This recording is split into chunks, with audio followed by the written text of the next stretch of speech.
அனைவருக்குமே வணக்கம். சற்று முன் கிடைத்திருக்கக்கூடிய ஒரு மிக மிக முக்கியமான செய்தி ஒன்று வெளியாகி உள்ளது. சற்று முன் பாலியல் வழக்கில் உதயநிதிக்கு நீதிபதி வழங்கிய தீர்ப்பு. இது மாதிரி பார்த்தீங்கன்னா செய்திகள் வெளியாயிருக்கு சதுரடியாக. ஏற்கனவே பார்த்தீங்கன்னா ஜூன் மாதத்தில் பார்த்தீங்கன்னா அதிரடியாக அண்ணா பல்கலைக்கழகத்தில் பாலியல் தொந்தரின் அடிப்படையில் சதுரடியாக பார்த்தீங்கன்னா நேனசர் அவர்கள் கைது செய்யப்பட்டார்.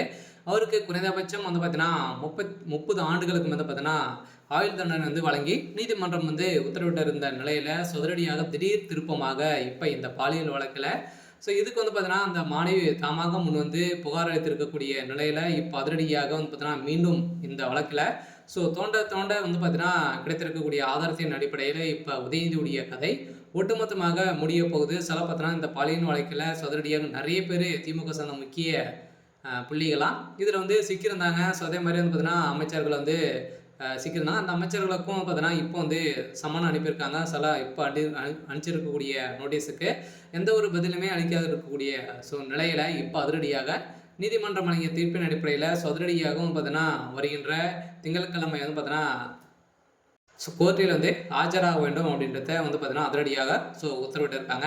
இதை பற்றி இந்த வீடியோவில் நம்ம முழுமையாக பார்க்கலாம். அதுக்கு முன்னாடி நம்ம சேனலுக்கு இப்போ தான் நீங்கள் முதல் முறையாக வந்திருக்கீங்க அப்படின்னா மறக்காமல் நம்மளுடைய சேனலை சப்ஸ்கிரைப் பண்ணி சப்போர்ட் பண்ணுங்கள். வாங்க வீடியோக்குள்ளே போகலாம்.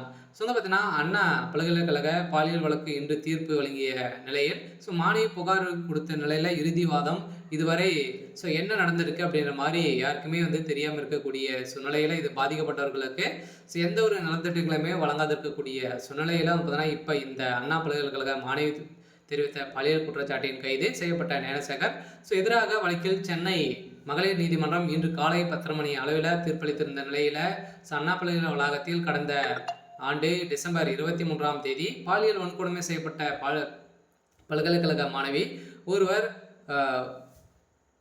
கோட்டூர்புரம் காவல் நிலையத்தில் பார்த்தீங்கன்னா டிசம்பர் 24ஆம் தேதி புகார் அளித்திருந்த நிலையில் இதில் சிறப்பு புலனாய்வு குழு பார்த்தீங்கன்னா அமைத்திருந்த நிலையில் அவர்கள் கொடுத்த ஆதாரத்தின் அடிப்படையிலும் அதே மாதிரி இந்த புகாரின் அடிப்படையில் விசாரணை மேற்கொண்ட காவல்துறையினர் ஞானசேகரனை கடந்த ஆண்டு டிசம்பர் மாதமே 24ஆம் தேதி கைது செய்யப்பட்டிருந்த நிலையில் அவருக்கு மகளிர் நீதிமன்றம் சதுரடியாக அவருக்கு 30 ஆண்டுகள் சிறை தண்டனை விதித்து உத்தரவிட்டிருந்த நிலையில் இப்போ டிசம்பர் 28ஆம் தேதி 2025 பார்த்தீங்கன்னா பெண்கள் ஐஏஎஸ் அதிகாரி அடங்கிய சிறப்பு புலனாய்வு குழு விசாரணைக்கு மாற்றியிருந்த நிலையில் ஜனவரி மாதம் 5ஆம் தேதி ஞானசேகரை குண்டர் தடுப்பு சட்டத்தின் கீழ் சிறை அடைக்கப்பட்ட சென்னை பெருநகர காவல்துறை ஆணையர் உத்தரவிட்டிருந்த சூழ்நிலையில் இந்த வழக்கின் அடிப்படையில் இது நிறைய மர்மங்கள் இருக்குது. யார் அந்த சார் அப்படின்ற மாதிரி கேள்வி இருக்கக்கூடிய நிலையில் தான் யார் அந்த சார் அப்படின்னா உதயநிதி தான் அப்படின்ற மாதிரி பார்த்தீங்கன்னா ஞானசேகர் அவர்கள் வாக்குமூலம் கொடுத்ததாக ஒரு தகவல் வெளியாக இருக்குது.